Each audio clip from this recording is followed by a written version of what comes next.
Good. How's it going, guys? How's everyone doing today? My name's Xavier, I'm Damien. and we are the brothers from Diamond Comic Club. We are one of the largest consignment pages on Instagram, and yeah, we're part of this community, and it's great to be here.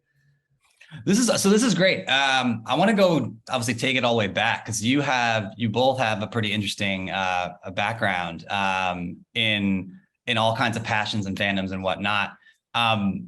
If you took it back, and then we'll get into Diamond Club as well, obviously. If you took it back to like your first passions, what are your first memories of creating, and what were you into from like a young age? Yeah, That's I mean, a big question. yeah, I think It's an open-ended question. with a lot of people in this community in the sense of like pop culture, right? I mean, the idea of how intertwined these comic stories are with just what goes on in culture is, insane. So from a young age, a lot of the customers or people that we deal with tend to be on the older side of things. Again, we're a little bit younger guys, but even then, it just goes to show, for example, that like even from a young age, I grew up with these things too. You know what I mean? So I think we've always been fans of, the comic book universe as a whole. And obviously the MCU took it on to a whole new level for the future generations. But yeah, I mean, always been involved with pop culture as a whole. Nice. And how did you get into, so let me talk to me about how the page and how you got into doing what you're doing in the industry. Because I'm always fascinated with how these things show up, because obviously Instagram is now a really big platform for buying and selling. And I think that it's super interesting that, these new platforms are popping up. How did you find your way into doing what you're doing today? How did that happen? How did it all come about? Yeah, I think it just all ties along with that love for comic books originally. You know what I mean? I think it's one of those funny things that looking back where it's like, man, the amount of money that I spend on comic books now, like when I first walked into a comic shop, if you would have told me I would have spent that much on paper, I would have laughed at you. So it was, a couple years back when, I mean, again, I grew up with comic books, stuff like that, the typical stories, had a couple short boxes of, dollar bin stuff. But it wasn't until about like 2018, 2019, where I had a coworker that I was working with at the time who his cousin worked at a comic book shop, and they brought a whole collection of ASM 1 through 400. They had every single comic. Wow. So he told me about it. He's like, wow, my cousin, he works at this comic book shop. Check this out. So I thought it was super cool. So we headed over there after work, me and him, and just looked at the books. And I saw an ASM 300 signed by Stan Lee, first appearance of Venom, for $500. Again, no experience buying books in that realm, but I just saw it, thought it was amazing. And I got bit by the bug from that moment of just buying a comic book, having that. And then I realized that, wow, there's so much more to this universe of comic books and collecting than I thought there was, So it started one of those things with me buying more books. I went back to that store and bought more stuff. The next day I went back to the store, bought more stuff from that collection. And then eventually I realized that there's a platform on Instagram where you can essentially sell these books, and I can find a way to essentially flip my way to bigger books that I want. You know what I mean? So that's how it started. That was Zave Comic Books was my initial Instagram username. Nice. Not a lot of people know that. Before this switch, I was buying, flipping for my own collection, just trying to build up the best collection that I can. It wasn't until I believe this past, last year that I started Diamond Comic Club, rebranded, and wanted to add value to the community in the sense of, I buy and sell things, but there's a lot of great people in this community that don't have the platform that I had and built. Yeah. So decided to kind of want to share that again. There's a plethora of great pages out there, but I think I found a little niche or things that I thought I would want to do differently and did that. And then it wasn't until recently where I brought Damien on board, if you want to give your experience with that. But yeah, it was definitely something new. I got introduced to comic books through him. Actually, I never really was like introduced into that. I mean, as a kid, I'm obviously the youngest of the family, so I grew up listening to these guys talking about, reading these huge, thick books of comics and talking about all this lore. And when the new movies came out, how hyped everyone was, and so really got thrown into that. And I grew up with a family around it, so it was really interesting to kind of hop on board later on in life after he'd already established things and really learn like the ropes of everything. And it's been a great experience. And you talked about the community. I mean, I think that's a big thing as well, too. I think a lot of people are more and more connecting, whether it's Instagram, TikTok, and other places. Fans, but also businesses are finding each other. How was that? You must have made a lot of inroads and made a lot of friends and connections. And we're like, all right, let's give this a go as a platform. Because like now it's almost like, it's not almost like, it is a business. And you have like a platform where you are handling, obviously both the buying and the selling, which is really cool. And that must be a really cool thing to have, like this built-in customer base, people that, you know, you work with and collaborate with and trust. How has that been? Because I feel like, you know, obviously there's downsides of social media, but this is the upside where you can kind of work with people and connect people and share knowledge, but also share like hobbies and passions. And so how's that been going? Yeah, I mean, it's immensely fascinating to me, and the fact that, like you said, social media could be a pretty negative place, but then you take this little like infinity box here, and you're able to find so many people that have similar interests as you. You know what I mean? Regardless, as I mentioned earlier, you know, age, where we're at, located, where we are in life, you know, yada yada. But I think the big thing to hone in here is the fact that this is all community powered, right? And I think you Yeah. you understand that as well. Is that we don't get to do what we do if there's no people buying or selling. And it's not even just the aspect of like the money transaction aspect. It's just more along the lines of like you have great people who are, for whatever reason, whether they're trying to move around their collection or even just trying to raise funds, you know, like sometimes we have to get out of the things we love. You know, I have people who like liquidate their collections and stuff, but giving people the opportunity that, you know, again, we've built those relationships with to have the freedom to do that. And then also, dude, I'm a collector myself. You know what I mean? So I'm always looking for books too. So I know what it's like for other people to look for books and want to find those and make those accessible to other people. So, I mean, what we do 1,000%, like I take a lot of pride in like the pricing on our pages, the amount of books that we offer and stuff like that. But none of that is possible without the great buyers and sellers that we have in our community, you know? And you mentioned being proud of something. Obviously, I've seen people comment like, again, I'm again reporter by nature and someone who watches like interactions. People comment about obviously your overlays and like, do you have like a design background as well? Because obviously there is an elevated presence from your page as well. So it's kind of cool. You mentioned, you know, the things you wanted to do differently than other sites. You tend to really take a lot of pride in like the art that goes along with listings, which a lot of people wouldn't think about. You know, it's kind of like an elevated experience. Where does that come from? Is that, you know, one of you guys who have like a background and just like love doing that? Or is that just kind of like something you just picked up as like a side hobby and you're like, you know what, I want to create stuff to go along with this?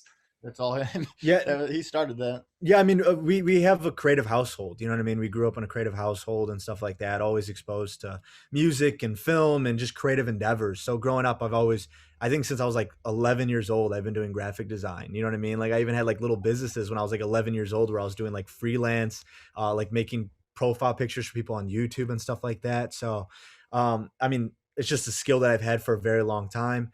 And then as you know, as I came to phasing into the fact that I was doing consignments, again, we did the whole little thing where it was just the white border, you screenshot it, you crop it, you post it and stuff. And it's really simple and easy, but I just thought it's so much better in presentation when you can like make a nice artwork that goes with the book. Sometimes I'll be making artwork for a book and it's like, man, I want to buy this book now just because the artwork like complements it. That's awesome. And also to give credit to Damien though. I mean, Damien's been working with me since what is it, August 1st. So very short amount of time. I mean, within the week, this guy was doing Photoshop on his own and everything. So we literally have that down in the sense of like, you know, we have the book, we have like our verbiage template where we have like, you know, CGC, you know, blank, what the key is. And then we have like a specific outline where we put the books in. But in terms of like getting those artworks in, like they're custom every time. So, and he's picked up the ropes right away. So, wow. Are there any books, you said you're a collector yourself, are there any books that were going to go up and you're like, no, I want this one? There's got to be a few. Like which one have you snagged because you're like, I can't let you put this on the page. I got to get it myself. I think my whole experience with Daredevil 1 has been through the page where I started off with like a 2.0 and then I went to a 3.0 and then I sold that one because someone threw up like a 4.0 and now I'm like at like a 5.5 and like stuff like that. Like, you know what I mean? When I'm making artwork for something where I'm just like, this book's really pretty because, you know, I'm like in there looking at it, you know what I mean? So yeah. That does happen. I think most of the time I'm a collector who tries to keep my collection small because I collect a lot of things. So I can't have, you know, all this stuff. It's just, you know, I try to keep them small and I only have a couple key books that I got.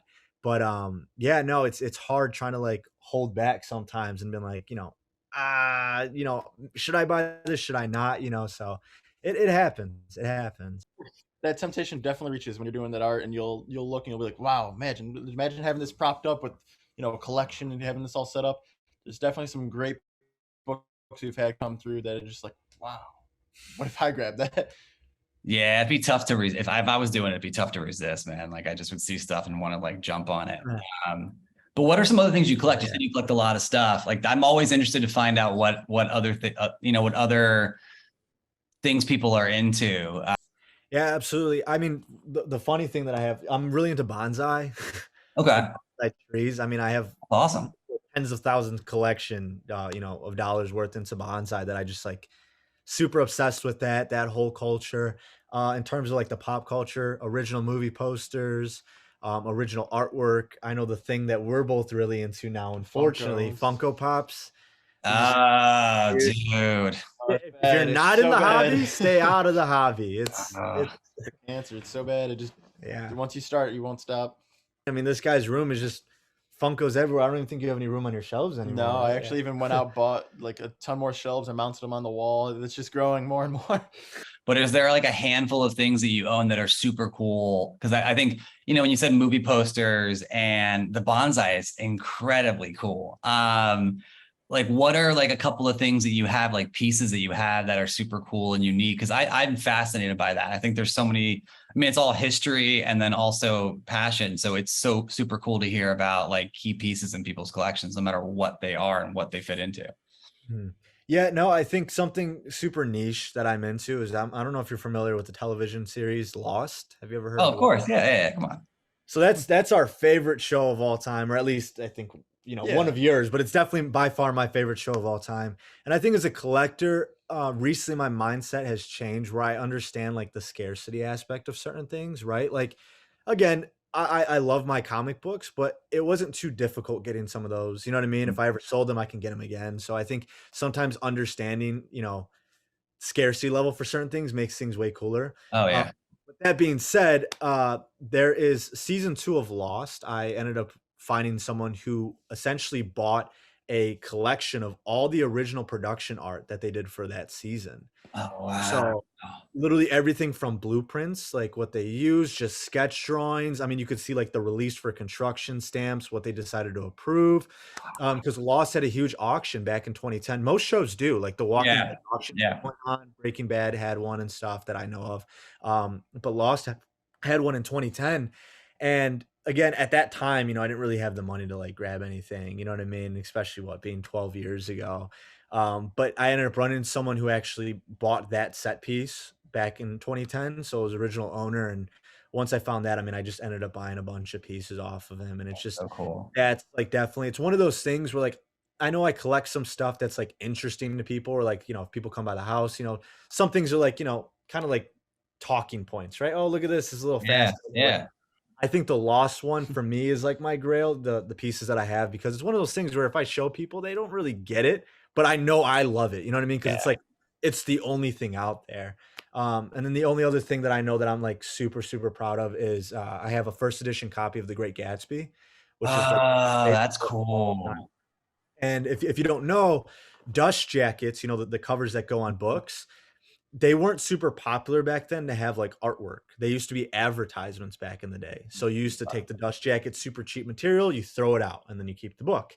The Great Gatsby, I can't remember if it was the first or one of the first to actually have artwork on the cover of the dust jacket. So if you have the dust jacket, the original dust jacket, I mean, it's like $100,000 book. My copy does not have the dust jacket, but inside my copy, the original owner, he had a piece of the dust jacket, which for Oh, some reason decided to cut out, and they put it on the inside of the book. So that's like one of my favorite pieces as well.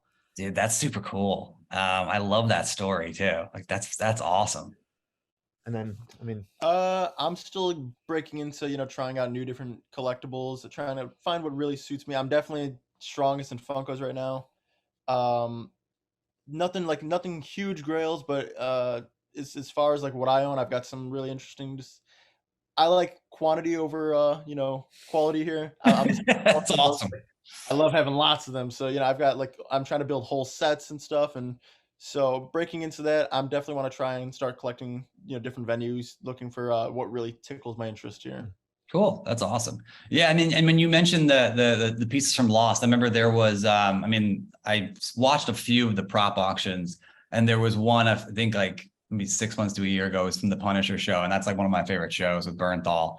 And I used to work a little bit with them when I was at ABC because we worked with Marvel a little bit, so I got, and it means a little to me.